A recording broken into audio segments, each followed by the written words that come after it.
ADMK will definitely lead in Chennai. ஏன்னா city வாட்டர்ஸ்லாம் DMK கிட்ட வெளில போயிட்டாங்க. எந்த ஸ்கூலை பார்த்தாலும் சரி, எந்த காலேஜ் பார்த்தாலும் சரி, எந்த ஆபீசர் பார்த்தாலும் சரி, அந்த ஜிஆர்டி தங்க மாளிகை, அங்க குமரன் ஸ்டோர்ஸ், சரவணா ஸ்டோர்ஸ், இதெல்லாம் பின்னாடி சந்து பொந்தல் எல்லாம் போதைப் பொருள்கள் என்பது தமிழ்நாட்டில் 100% கேப்சர் பண்ணிடுச்சுங்க. அதுக்கு தான் நிர்மலா சீதாராமன் சொன்னாங்க திராவிட முன்னேற்ற கழகம் இல்லை ட்ரக் முன்னேற்ற கழகம் சொன்னாங்க. தமிழ்நாடு அரசியல் மாறிவிட்டது. திமுக தோல்வி அடையும். திமுக மீது பொதுமக்களுக்கு இருக்கக்கூடிய ஆன்டி இன்கம்பன்சி என்பது 80% டாப் ரேட்ல இருக்குங்க இன்னைக்கு தேதியில. திராவிட முன்னேற்ற கழகம் காங்கிரசுக்கும் கூட்டணி வந்து விட்டது, வராது இருந்தது. நிற்குமா நிற்காதா, உடையுமா உடைஞ்சுவா என்ற ஒரு கன்ஃபியூஸ் ஸ்டேட்ல இருந்தது. ராகுல் காந்தி ஒரு முயற்சி எடுத்தார். விஜய் அவர்களை கண்டிப்பாக என் ரங்கசாமியுடன் காங்கிரசுடன் கூட்டு வைத்துக் கொண்டு ஒரு ஆட்சி அமைக்க வேண்டும். ஆனால் அதில் ஒரு கான்ட்ரடிக்ஷன் இருக்கு. இந்த மாதிரியான ஒரு கன்ஃபியூஸ்ட் சிக்னல் தமிழ்நாட்டில் நான் பார்த்துக்கிட்டேன். விஜய் வந்ததுனால விஜய் அமுக்கணும் தான் பார்த்தாங்க தமிழ்நாட்டை திமுக. அதில் வெற்றி பெற்றது திமுக. டெல்லியில வந்து சிபிஐ வந்துட்டு போன அப்புறம் விஜயும் செந்தில் பாலாஜி வந்துட்டு போன அப்புறம் கார்ல டாடா காமிச்சார் எல்லாருக்கும். ஏன் செந்தில் பாலாஜி ஒரு போட்டோ கூட வரலைங்கம்மா? இந்த பின்னணியில் பார்த்தால் ரவீனா, வரக்கூடிய நாட்களில் தமிழகத்தில் குழப்பம் ஏற்படும். ஒரு தொங்கு சபையை நோக்கித்தான் தமிழகம் செல்லுகிறது என்று நான் வர்ணிக்க முடியும்.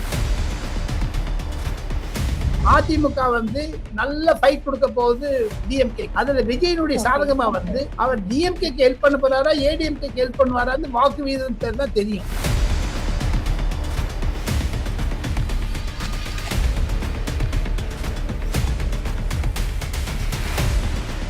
தி எக்ஸ்போஸ் நேயர்களுக்கு வணக்கம்.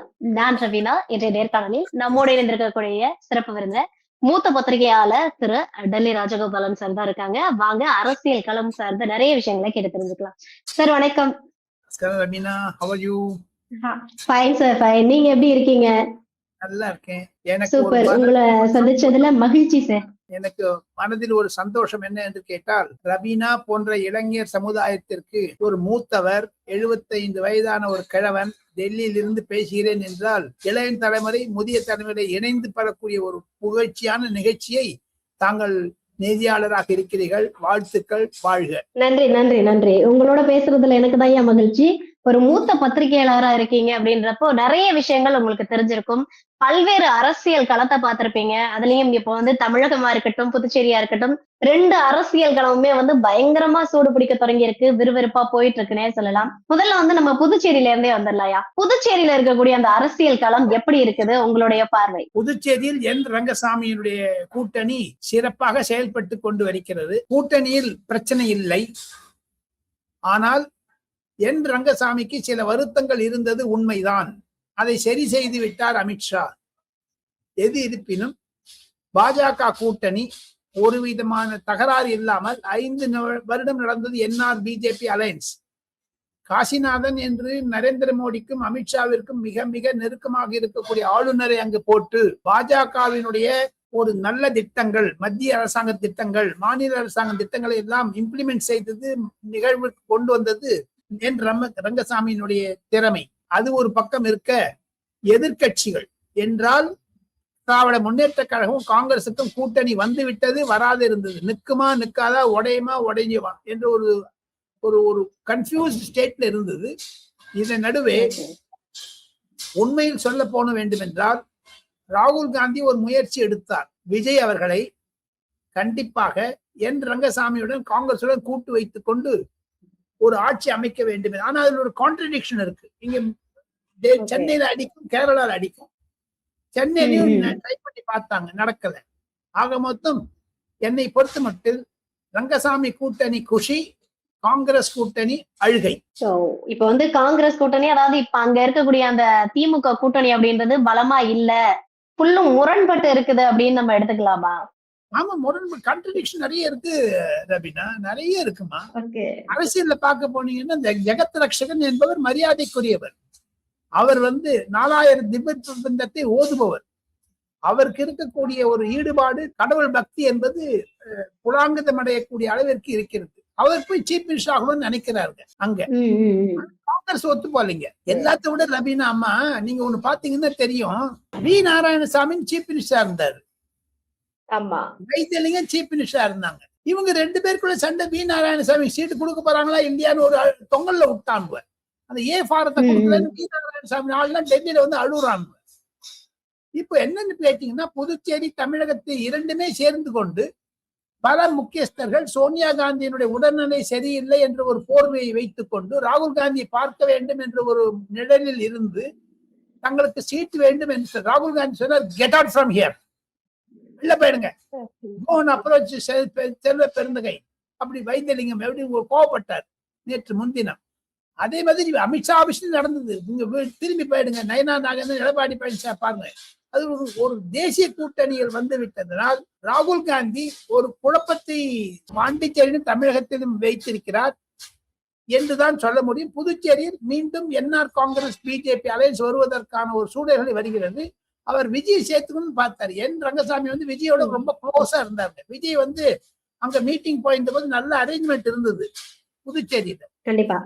அந்த பேக்ரவுண்ட்ல பாத்தீங்கன்னா தேர்தலுக்கு முன்பாகவும் சரி தேர்தலுக்கு பின்பாகவும் சரி அமைதியான நிலைமை என் ரங்கசாமியினுடைய அவர் ஒரு குட்டி காமராஜ் என்ற மாதிரி இருக்குது. அவரை பார்த்தாலே ஒரு தொலைன்னு ஒரு சகுத்து போட்டுக்க, இவ்வளவு தூரம் போட்டுக்கிறாரு. இதெல்லாம் பார்த்தா ஒரு நூதனமான நிலைப்பாடா இருக்கிறது என்று தான் வர்ணனையாளர்கள் டெல்லியில் தெரிவிக்கிறார்கள். ரபீனா ஐயா, இதுல ஒரு விஷயத்த பாக்கணும் ஐயா. நம்ம என்ன அப்படின்னா, முன்னாடி வந்து அதிமுக வந்து புதுச்சேரியில நல்ல பலமா இருந்தது.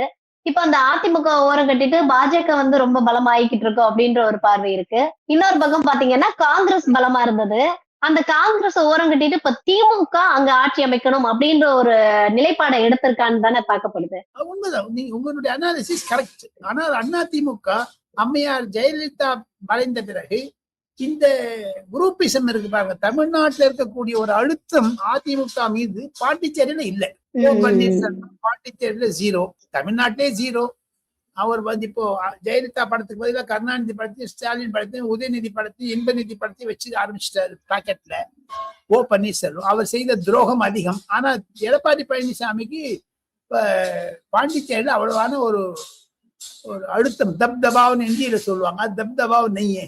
இத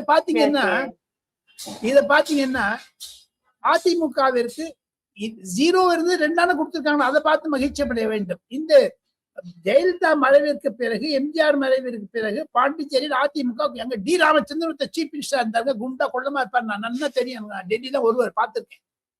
அதே மாதிரி ஃபரூக் மாரக்கா இருந்திருக்காரு. வி நாராயணசாமிக்கு நல்லா தெரியும். ஒரு 2-3 நாள் முன்னே தொடர் கொண்ட போது அவர் ரொம்ப வயசாயிடுச்சுங்க அப்படின்னாரு. அப்போ சோனியா காந்திக்கு வயசாகலையா? டாக்டர் மன்மோகன் சிங்க்கு வயசாகலையா? எது கொடுத்தாங்க? ஏன் மல்லிகார்ஜுன் கார்கேக்கு வயசாகலையா? ஏன் சிதம்பரத்துக்கு வயசாகலையா? ஏன் துரைமுருகனுக்கு வயசாகலையா? இல்ல வயசானதுக்கு ஒரு நிழலை வச்சுட்டு தாக்குதல் செய்கிறார்கள் என்றுதான். ஆக மொத்தம் புதுச்சேரியில் என்ஆர் வருவார். நம்ம இப்ப தமிழகத்துக்கு நான் தமிழா பேசுறோம். இப்போ பாத்தீங்க அப்படின்னா, வர ஏப்ரல் 3ஆம் தேதி வந்து பிரதமர் அவர்கள் வந்து புதுச்சேரி வராங்க. அதை தொடர்ந்து அமித்ஷா அவர்களுமே வந்து வர்றாங்க. இப்படி அவங்களே வந்து பல்வேறு இதுல வந்து முனைப்பு காட்டி எப்படியாவது புதுச்சேரியில நம்ம ஆட்சி அமைக்கணும்னு முனைப்பு காட்டிக்கிட்டு இருக்காங்க. ஆனா புதுசா களத்துக்கு வந்திருக்கக்கூடிய தாவேக தலைவர் விஜய் அவர்கள் வந்து புதுச்சேரி பக்கம் போற ஐடியா இருக்கா இல்லையானே தெரியலையே. உங்களுடைய பார்வை எப்படி இருக்குது? அவர் தமிழ்நாட்டில் நிறைய பண்ணுவாரா இல்லையான்னு தெரியலீங்களே. அவருடைய நேற்று பெரம்பூர்ல போறான்னு சொல்லியிருந்தாங்க, வரல. இருந்தாலும் விஜய்க்கு என்று ஒரு செக்ஷன் ஆஃப் ஓட்டர்ஸ் இருக்காங்க பிலோ 35 இயர்ஸ். அதை யாரும் மறுக்க முடியாது. புதுச்சேரியில் அந்த அழுத்தம் இல்லையோ தமிழகத்தில் இருக்கிறது. புதுச்சேரிக்கு நாம்கே வாஸ்தே ஒரு நாள் போயிட்டு வந்துருவார தவிர, 2 நாள் போயிட்டு வந்துருவார தவிர, புதுச்சேரியில் அவர் அழுத்தம் எவ்வளவா இருக்க மாதிரி எனக்கு மனசுல படலைங்க. தோ Bussy Anand belongs to Puducherry. Okay, இல்ல எதுக்காக வந்து அப்ப போயிட்டு அவசரமா கேண்டிடேட்டை அறிவிக்கணும்? அந்த கேண்டிடேட்லயுமே யாருமே தாவேகாவோட முக்கிய நிர்வாகிகள் இல்ல. எல்லாருமே வந்து பாஜகவுடைய முன்னாள் நிர்வாகிகளும் அதிமுகவோட முன்னாள் நிர்வாகிகளையும் தான் அங்கே களத்துல இறக்கி இருக்காரு. இது எல்லாமே பாஜகவோட அஜெண்டாவா அப்படின்ற இன்னொரு கேள்வியும் இருக்குது ஐயா. அப்படி பார்க்க போனீங்கன்னா இது ராகுல் காந்தியுடைய அஜெண்டா தான். பாஜகவிற்கு பாண்டிச்சேரிக்கு ஏற்கனவே 5 வருஷம் இருந்திருக்காங்கம்மா. இப்போ நாராயணசாமி ஒதுக்கினதான் நாராயணசாமி பாஜக சேர்ந்தாலும் ஆச்சரியப்படுவதற்கு இல்லை. ஏன்னா தமிழ்நாட்டுல எது ஒன்றா நடக்கலாம், பாண்டிச்சேரியில் எதுவும் நடக்கலாம். வட இந்தியாவில் காங்கிரஸ் தலைவராக இருந்த பிபின் போரா என்பவரும் பிரஜித் படோலோ என்பவர்களும் நேத்து மட்டும் காங்கிரஸ் இருந்தாங்க, இன்னைக்கு காத்தால போய் சேர்ந்துட்டாங்க பிஜேபியில. அந்த மாதிரி எது ஒண்ணா நடக்கலாம் பாண்டிச்சேரியில. பாண்டிச்சேரி என்பது ஒரு 30 அசம்பிளி சீட்டு யூனியன் டெரிட்டரி. அந்த பிரெஞ்சு ஆதிக்கம் இருந்தது, இப்ப கொஞ்சம் கொஞ்சமா போயிட்டு இருக்குது. புதிய தலைவர்கள் வந்தாச்சு. இப்ப ரபினா போன்ற இளைஞர்கள் பாண்டிச்சேரியில இருக்காங்க. அவங்க எல்லாம் விஜய் ஆதரிக்கிறாங்க. விஜய்க்கு ஒரு கன்சாலிடேட்டட் பொசிஷன் எடுத்துக்கல. அவர் தப்பு பண்ணாரு. அது வந்து நாங்க ரங்கசாமியோட போயிருந்தாலும் நல்லா இருந்திருக்கும். ஆனா அமித்ஷா அழுத்தம் ரங்கசாமியும் வெளில விடல. இந்த கன்ஃபியூஸ் விஜயும் கன்ஃபியூஸ்டாக தான் இருக்கிறார் என்று நான் நினைக்கிறேன். ஏன்னா அவர் he should have taken one stand. தமிழ்நாடா இருக்கட்டும், பாண்டிச்சேரியா இருக்கட்டும். நான் வந்து விஜய்க்கு ஒரு அவருடைய அரசியல் என்ன அலைகளும் அவருக்கு இருக்கக்கூடிய ஆதரவு எல்லாம் மதிக்க கூட இருந்தாலும் அரசியல் ரீதியாக பார்க்க போனால் அவர் வந்து தப்பு செஞ்சிட்டார். 2 அரசாங்கத்தையும் எதிர்க்க கூடாது. முதல்ல நீங்க என்ட்ரி பண்ணும்போது 2 அரசாங்கத்தையும் எதிர்க்க கூடாது. ஒரு அரசாங்கத்தை எடுத்தா நல்லா இருக்கும். அது வந்து ஒரு தவறான ஸ்டாண்ட் எடுத்திருக்காரு அப்படின்றீங்க விஜய். 2 அதாவது மாநில அரசு. ஒண்ணு ரபீனா 1960, எனக்கு வயசு 75 76 போகுது. 1967 தேர்தலில் இருந்து நான் 10 தேர்தலை பார்த்தாச்சு, 5-6 லோக்சபா தேர்தலை பார்த்தாச்சு தமிழ்நாட்டுல. ஆல் இந்தியா லெவல்ல நான் ரிப்பப்ளிக் போன்ற ஆங்கில தொலைக்காட்சிகளுக்கு ஆலோசகராக இருக்கிறேன் ஓய்வு பெற்ற பிறகு.